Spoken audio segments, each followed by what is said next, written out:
พี่น้องนุ่มจิระศูนย์นุ่มจิระศูนย์เบ้าข่าวในช่องเจ้าของศูนย์บืดนุ่มจิระเป็นไผวตินุ่มจิระเป็นพิธีกรในรายการคอนเสิร์ตลูกทุ่งสแควร์ซึ่งเป็นคอนเสิร์ตชื่อดังระดับต้นๆของประเทศเขาเจ้าจัดมาแต่ปี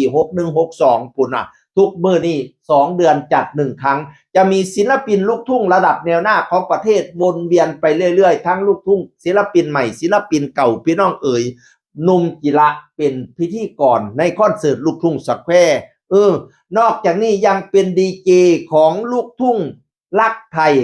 90.0 เมกะเฮิรตซ์ซึ่งเป็นคลื่นลูกทุ่งคลื่นใหญ่ของประเทศเหมือนกันพี่น้องเอ๋ยบัดย่ำศิลปินสิออกซิงเกิลใหม่เพลงนั้นเพลงนี้มามีความใฝ่ฝันว่าขอให้เจ้าของติดลำดับ1ลำดับ2ของคลื่นลูกทุ่งรักไทย 90.0 คลื่นลูกทุ่งรักไทยนี่ล่ะเป็นคนจัดคอนเสิร์ตลูกทุ่งสแควร์ทีมซูเมอร์เนี่ยพี่น้องเอ๋ยบัดนี้นุ่มจิระก็เป็นพิธีกรอยู่นี่เป็นดีเจอยู่นี่เล่าศูนย์เป็นอย่างจังศูนย์วัติเล่าไปเห็นคอมเมนต์หนึ่งที่มีโปสเตอร์ของรายการคอนเสิร์ตลูกทุ่งสแควร์ประกอบเป็นศิลปินหลายผู้หลายคนแล้วก็เขียนเม่นนั้นว่า6 เมษาไปยกแก๊งค่ะแม่ไม่รู้ว่าได้เงินหรือเปล่าหมายความว่าบรรดาศิลปินทุกคนเนี่ยไปรายการลูกทุ่งสแควร์ไม่รู้ได้เงินหรือเปล่าแล้วก็มีคนมาเมนตอบกลับว่าอ้าวบ่ได้เงินเขาคือสิโง่ไปฮ่าหมายความว่าหัวรอยอะไรประมาณนี้พี่น้องเอ๋ยแล้วก็ศูนย์แล้วเนาะคือการวาดดูถูกศิลปินแล้วก็ดูถูกรายการลูกทุ่งสแควร์เล่าพร้อมแล้วก็เลยไปนํหาว่าเม่นนี่ไปเม่นผู้ใดนํไปนํมาไปเจอต้นต่อมีเป็นการโพสต์ของเลดี้สวีเดนเราออกสื่อเลยว่าเลดี้สวีเดนไปโพสต์ขอความไว้แล้วผู้นี้ก็ไปเม่นเลดี้สวีเดนเมียฝรั่งโพสต์ว่าจังไหนโพสต์ว่าจังซี่ล่ะอุ๊ยได้ข่าวว่างานถูกยกเลิกเลยต้องไปทำคอนเทนต์ออกเดทเปลืองตัวอีกแล้วอีพังบัดมาหมายความผู้ใดบ่อีพังพี่น้องเอ่ยก็สิรู้อยู่ว่าเว้าหมายถึงความถึงผู้ใดมีกรณีกับผู้ใดพี่น้องช่วงนี้ก็เป็นข่าวดังพอสมควรเพราะแต่ผู้นี้ไปโพสต์เกี่ยวกับอีพังผู้นี่ก็เลยมาเม้นนี่ล่ะเอารูปโปสเตอร์ลูกทุ่งสแควร์ไปแปะแล้วก็มาเน้นว่า6 เมษาไปยกแก๊งค่ะแม่ไม่รู้ได้เงินหรือไม่พะนะว่ายังมีคนมาเม้นตอบอ้าวบ่ได้เงินเขาคือสิโง่ไปพะนะแล้วก็เลยศูนย์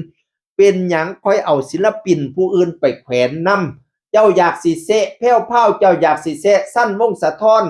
เป็นเจ้าคือบ่ให้เกียรติศิลปินผู้อื่นแน่ถึงแม้ว่าเจ้าสิบ่ออกซื้อเขาก็เดาออกเบิดล่ะว่าเจ้าต้องการแซะผู้ใดน่ะเอาศิลปินผู้อื่นไปใส่นำเจ้าคือบ่ให้เกียรติเขาแน่ไปยกแก๊งน่ะมันหมายถึงผู้ใดไปยกแก๊งน่ะไม่รู้ว่าได้เงินหรือไม่มันมีหลายผู้หลายคนดิไปยกแก๊งน่ะมันหมายถึงผู้ใดว่าซั่นในรูปนั้นมีแผ่วพราวมีสั้นวงศ์สะท้อนมีเพลงพิมพ์ระดามีพอวีรพงษ์วงศ์ศิลป์มีมาพงษ์ศิลป์มีน้องคอปเตอร์มีหญิงธิติการมีสารฝันดอกแค่ทอปไล่กอดจิรพัฒน์ไอเม่นพิสิทธิ์พงษ์แก้มพัสลาโอ้ยตัวหนังสือข้อยก็อ่านบ่ออกน้ำเตยไทดอนมิวสิกอายจริงจังไทดอนมิวสิกเบิร์ธเดย์ไทดอนมิวสิกหมายความว่าเจ้าแซะเบิดสุผู้สุคนติไปยกแก้งเนี่ย6 เมษาไปยกแก้งค่ะแม่ไม่รู้ได้เงินหรือเปล่าแล้วก็เลยว่าเจ้าคือบ่ให้เกียรติศิลปินคนอื่นแน่เจ้าสิแซะผู้ใดเจ้าคือบ่ให้เกียรติศิลปินผู้อื่นแน่เจ้าคือบ่ให้เกียรติรายการลูกทุ่งสแควร์ซุมข่อยแน่คือบ่ให้เกียรติซุมข่อยแน่ไปยกแก๊งค่ะแม่ไม่รู้ว่าได้เงินหรือเปล่าคอนเสิร์ตลูกทุ่งสแควร์นี่เด้อข่อยสิเว้าสู่ฟังว่าสารวาน่ะเป็นคอนเสิร์ตระดับประเทศมีศิลปินวนเวียนมาเรื่อยๆเขามาขึ้นเวทีนี้เขาก็ได้สิ้นได้แสงทำให้ประชาชนพลเมืองรู้จักเขา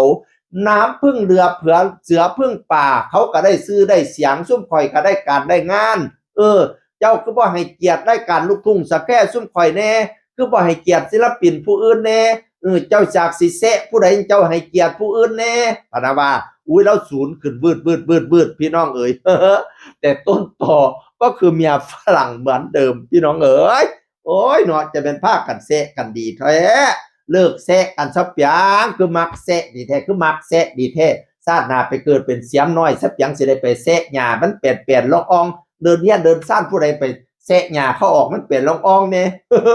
กลับไปหาคำพูดของบอสโนตเคยบอกนะ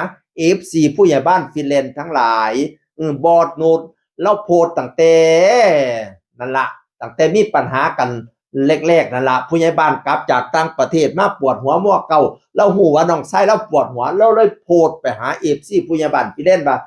FC ตัวเกี่ยวผมรู้ว่าทุกคนรักและเป็นติ่งของผู้ใหญ่บ้านฟินแลนด์แต่เราจะไม่ไปทำร้ายคนอื่นไปละลานคนอื่นเราควรอยู่ในพื้นที่ของเราฝากด้วยนะครับใจเขาใจเราเด้อครับ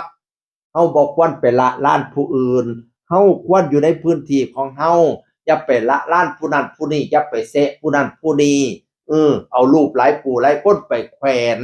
มันหมายความว่าเจ้าเซะผู้ใดไปโยกแกล้งนั่นน่ะแล้วก็ฮู้อยู่ดอกว่าเจ้าต้องการเซะไผแต่มันถูกศิลปินผู้อื่นพร้อมมันต้องให้เกียรติศิลปินผู้อื่น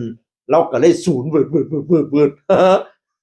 หนุ่มกีฬาศูนย์หนุ่มกีฬาศูนย์อ่านข่าวได้ส่องเจ้าของนอกจากเราเป็นพิธีกรนอกจากเราเป็นดีเจแล้วเราก็ยังมีส่องของเจ้าของไปอ่านข่าวลูกทุ่งผู้นั้นผู้นี้ลูกทุ่งเหตุการณ์ลูกทุ่งต่างๆช่องจักรวาลลูกทุ่งเด้อถ้าก็จำชื่อส่องบ่ผิดพี่น้องเอ๋ยนั่นล่ะเรียงเล่าก็เป็นจังซี่